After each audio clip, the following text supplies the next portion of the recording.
Good evening. This is Jimmy Powers greeting you for the Gillette Safety Razor Company, the maker of world-famous Gillette razors, blades, and shaving creams.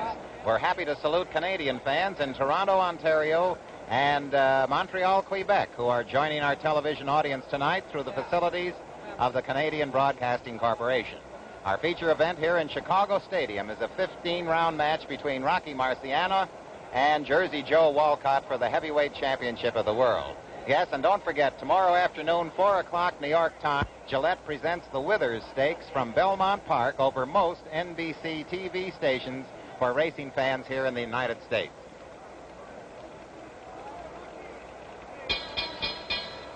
Ladies and gentlemen, I'd like to present to you a few of the present-day stars in the ring and a few of the stars of yesteryear. Presenting at this time one of the fast-moving young welterweights now making a name for himself in the welterweight division from Robbins, Illinois, young Alan Moody. From Detroit, Michigan, youngster just made a sensational victory over Lelu Sabotin in Detroit last night, Chuck Spicer. A clever young welterweight, Jed Black.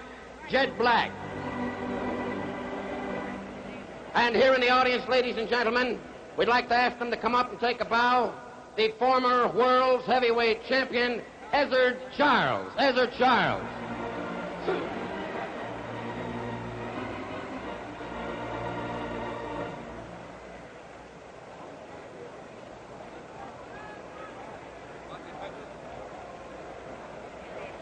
And also here, ladies and gentlemen, in the audience, we'd like to ask him to come up and take a bow while we're waiting for Ezzard Charles, the former world's heavyweight champion, who fought a great title defense here in Chicago, James J. Braddock. Jimmy Braddock, come on up and take a bow.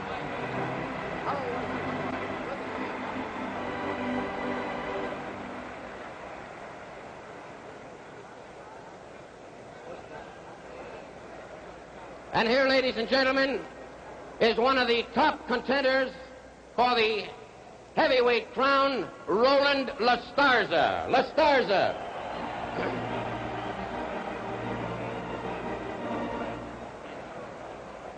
And ladies and gentlemen, here with us also a great Chicago favorite, a hometown boy, Chicago's own Johnny Bratton. Johnny Bratton.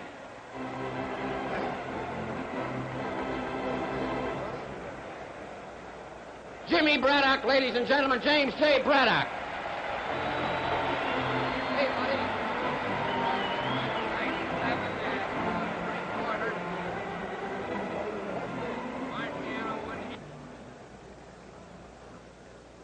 We'd like to get him up to take a bow if he's here, ladies and gentlemen. From Gary, Indiana, the former world's middleweight champion, Tony Zale. Tony Zale. Wait, Johnny, I'll introduce you again.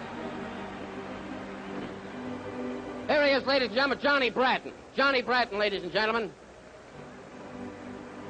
Is Tony here? Do you know if Tony's here? I don't know. If he's here, he'd be back someplace in the back there.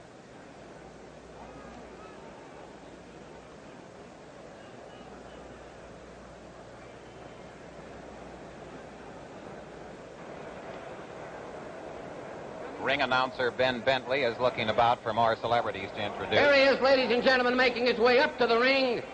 From Gary, Indiana, the man of steel, Tony Zale.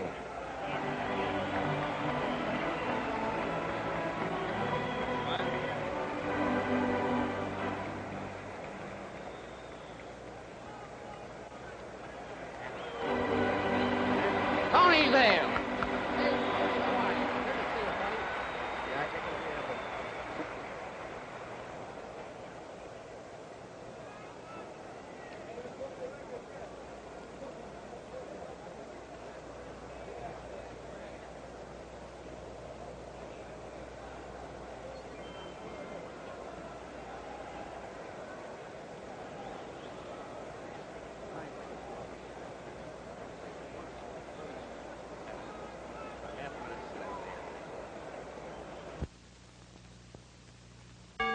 Luzca bien Distíngase más. Use hojas Gillette azul. Yo soy rapidez. Yo soy comodidad. Yo soy suavidad. ¿Es usted el hombre de la barba dura que tan solo los domingos se rasura? Si me afeitara todos los días, ya ni el pellejo me quedaría. Usted está equivocado. Verá cómo le probamos. Que usando Gillette azul, rápida y cómodamente su barba dura afeitamos. ¿No lo cree, eh? Mire con qué rapidez. Mire con qué suavidad. Y para su comodidad, las hojas Gillette azul vienen en su expedidor ya desenvueltas y listas para usarse. Para la mejor afeitada de su vida, afeítese con Gillette. Use la hoja Gillette azul.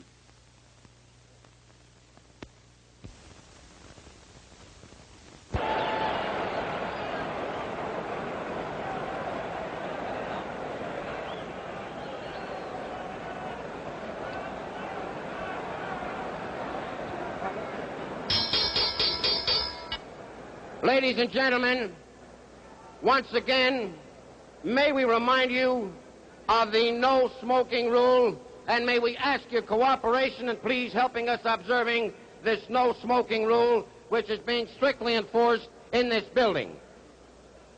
Officials, ladies and gentlemen, have been appointed here by the Illinois State Athletic Commission.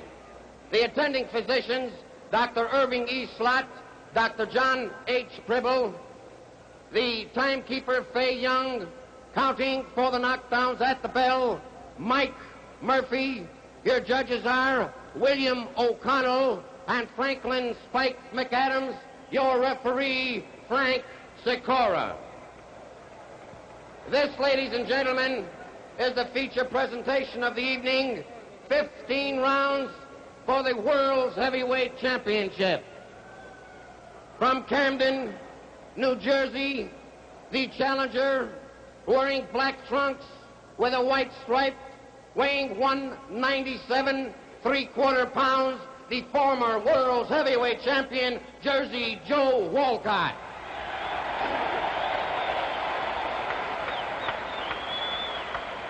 From Brockton, Massachusetts, wearing white trunks with a black stripe, weighing 184 1/2 pounds, the world's heavyweight champion, Rocky Marciano. And now, ladies and gentlemen, referee Frank Sikora and the instructions for both contestants. 15 rounds, 3 more bouts to follow. You boys received your instructions from the Illinois State Athletic Commission. I'm here to enforce them. I want a clean break at all times. No rabbit punching, no kidney punches. Be careful of your low blows. They may cost you round. In case of a knockdown, I want you to go to your furthest corner and stay there till I tell you to come out fighting. This being a championship fight, the 8 count is waived. Shake hands and come out fighting. Good luck to both of you. Officials here, George Barton of Minneapolis, Abe Green of Patterson, New Jersey, and evidence of great interest in the people of Massachusetts. Governor Christian Herter appointed his son, State Representative Christian Herter, to represent him here tonight. James Norris, president of the IBC, also here. For the heavyweight championship of the world, this fight could end in a draw under the rules. The 8-second rule is waived, and more than 3 knockdowns in 1 round are permitted.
In their last meeting, Jersey Joe Walcott started off much faster. He seems to be pacing himself here. He's a year older, of course.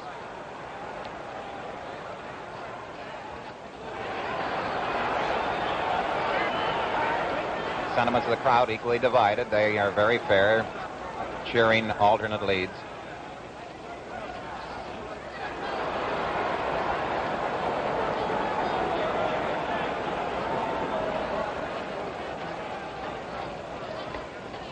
Walcott wearing his trunks very high.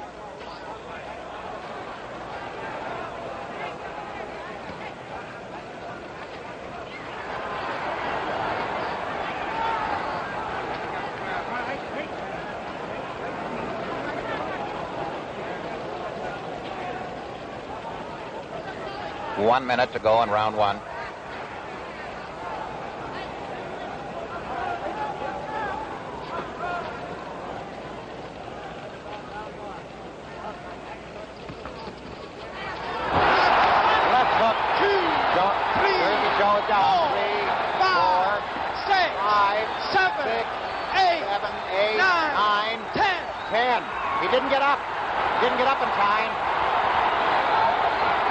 Jersey Joe is bewildered.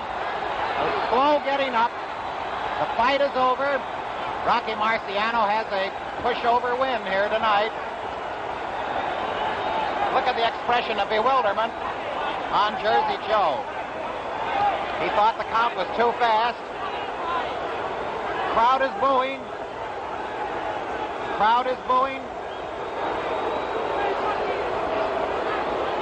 A very soft touch for Rocky Marciano here tonight. He's wearing gray trunks instead of white because of 3D. First time this fight, short as it is filmed on 3D. Now, Walcott's handlers are walking around the ring and they claim it was a fast count. We've had long counts in Chicago. Now we have what the Walcott camp believes is a fast count.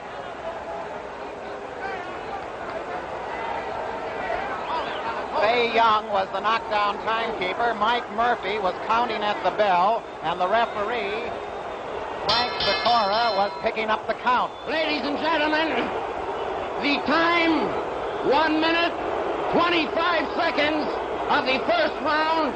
Winner by a knockout, and still world's heavyweight champion, Rocky Marciano. Rocky Marciano wins by a knockout. And the crowd here that paid $50 for their seats are really raising Cain. A left hook, which was almost a shoving left hook, sent Jersey Joe back on his haunches. It didn't appear to be a stunning or a paralyzing blow.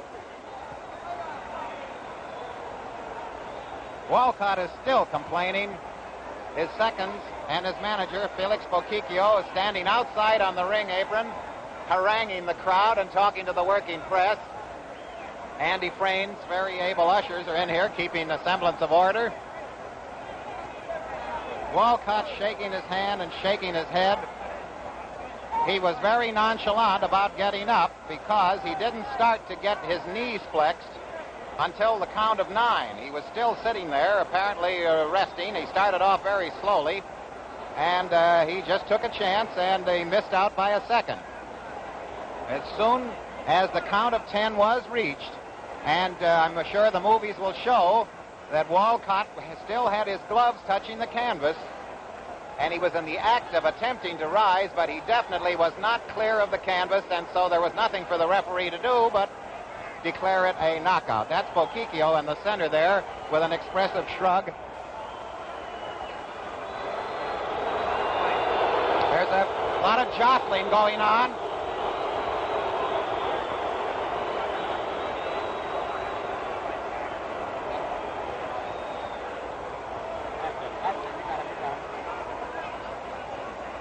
You might see a better fight now than you did at the start. Here comes a police sergeant in and a captain.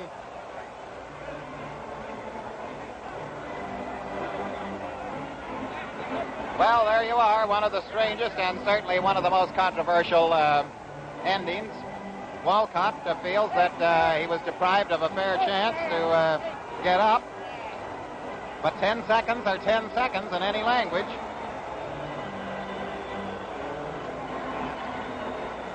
Rocky Marciano's well-wishers saying it wasn't your fault, Rocky.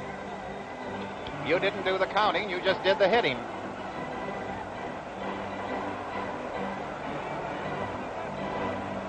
So in the first round here, Rocky Marciano in a rather tumultuous finish here. That is, the tumultuous finish followed the knockout when Jersey Joe was tardy in arising. The old boy was taking it a little not too nonchalant, I believe. He was very relaxed and just didn't make it at the count of 10. Now, don't go away. We'll have another bout in a very few moments. And remember, fans, every Friday night is fight night on the Gillette Cavalcade of Sports. Este maestro ebanista nos va a dar una lección. Ah, no, corta. La hoja está muy adentro. Ah, así queda muy afuera. Vamos a ver. Así corta muy bien. Apliquemos esta lección a una afeitada. Cuando se usa una hoja cualquiera en la máquina Gillette, puede que no ajuste perfectamente y el filo no corta al ras. O puede que sobresalga demasiado y ¡ay! Pero cuando se usa una hoja Gillette azul, la cual se ajusta a perfección, la afeitada resulta suave, rápida y cómoda. Use hojas Gillette azul en la máquina Gillette. Luzca bien, distíngase más, use hojas Gillette azul.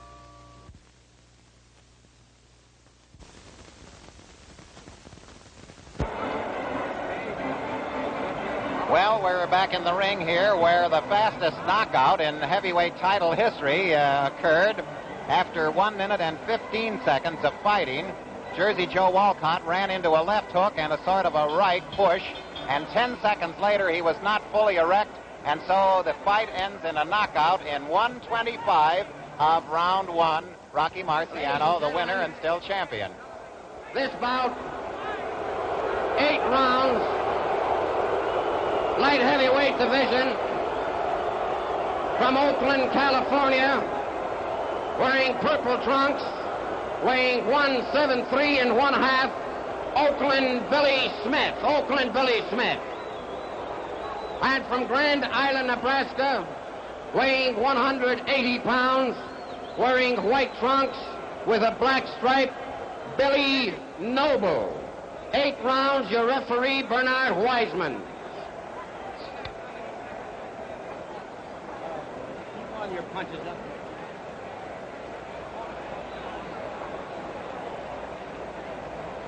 This is about following the main event, but fans are still steaming and percolating over the main event, and perhaps, if you'll forgive us, we'll devote a few more comments to it while this bout gets underway, which follows the main event. The question is, did Jersey Joe Walcott take too much of a risk and take too much of a chance by staying down too long? Did he feel, as in his training, he didn't train too hard, did he feel that he was just making one last shot for what is close to $250,000? If so, it was an easy $250,000. He was going to retire anyway. However, in justice to Jersey Joe, he may have miscalculated the count. There was quite a bit of noise because the left hook came so suddenly that it caught Jersey Joe in Marciano's corner. It didn't appear to be a paralyzing punch, but it was a clean punch, and it was to the chin, and it knocked him back on his haunches. And he sat there, apparently clear-eyed, looking directly at the knockdown timekeeper, who was across the ring and in direct line of flight with his eyes. In other words, he didn't have the alibi that the timekeeper was around the corner, to his right, to his left, or to his rear. So the referee picked up the count, and the referee started to chant in unison with the knockdown timekeeper, and the man at the bell was Mike Murphy, a very experienced man counting at the bell. Fay Young was the knockdown timekeeper.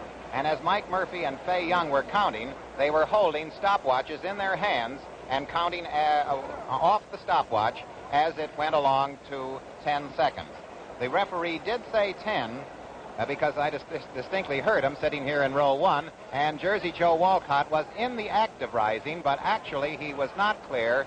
His haunches might have been a few inches off the canvas, but his gloves, he was raising himself by pressing his gloves to the canvas, were touching the canvas at the count of 10.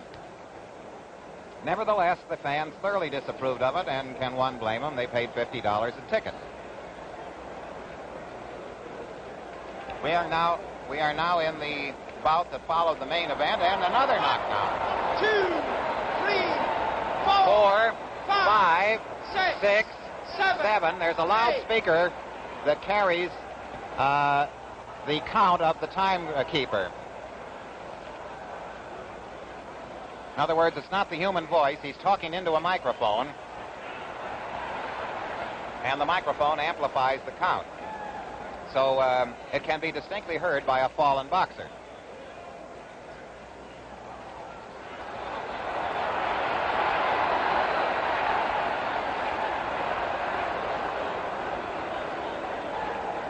In case you just tuned in and you're wondering why it isn't Jersey Joe Walcott and Rocky Marciano in there, late tuners inner missed the shortest knockout in heavyweight championship history when Rocky Marciano knocked out Jersey Joe Walcott with one punch in 125 of round 1. 1, 2, 3, 4, 5, 6, 7, 8, 9, 10.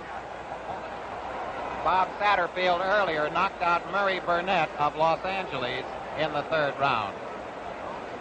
And Willie Wilson of Providence knocked out Matt Anderson of Camden in 132 of the third round. We've had a succession of quick knockouts here tonight at Chicago Stadium. But the quickest of all, and the quickest in the record books for a heavyweight title fight, was Rocky Marciano's knockout in the first round over Jersey Joe Walcott, 125.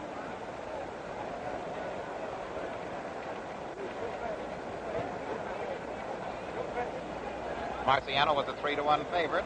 The majority of the 436 fight writers here picked Rocky, but the majority of the fighters picked Jersey Joe. TV Guide lists as contenders now the behind Jersey Joe Walcott, who was rated number 1 in TV Guide, number 2 Ezzard Charles, number 3 Roland Lastarza, and number 4 Bob Baker. The time 2 minutes 50 seconds. The first round winner by a knockout, Oakland Billy Smith. Oakland Billy Smith is the winner by a knockout, so we over Bill Noble in 2:50 of the first round. We'd like to remind you that Father's Day, June the 21st, will be here before you know it, and right now is a good time to decide what to give that will please Dad most. Well, how's he fixed for blades? A carton of 100 easy shaving Gillette Blue Blades in handy dispensers is always sure to make a hit.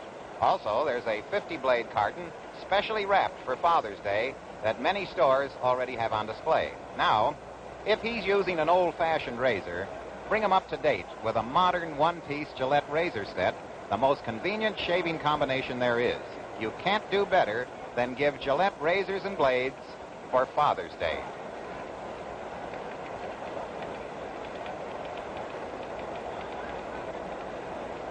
Well, this fight ended so fast that we hope you'll pardon our repetition. 125 of round 1, Rocky Marciano knocked out Jersey Joe Walcott. Jersey Joe had announced his retirement after he was knocked out last year by Rocky Marciano. Then he announced a comeback. He came back here tonight.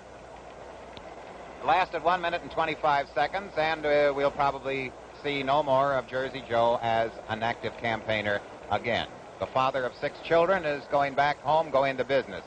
In addition to 6 children, Jersey Joe also has 6 sisters.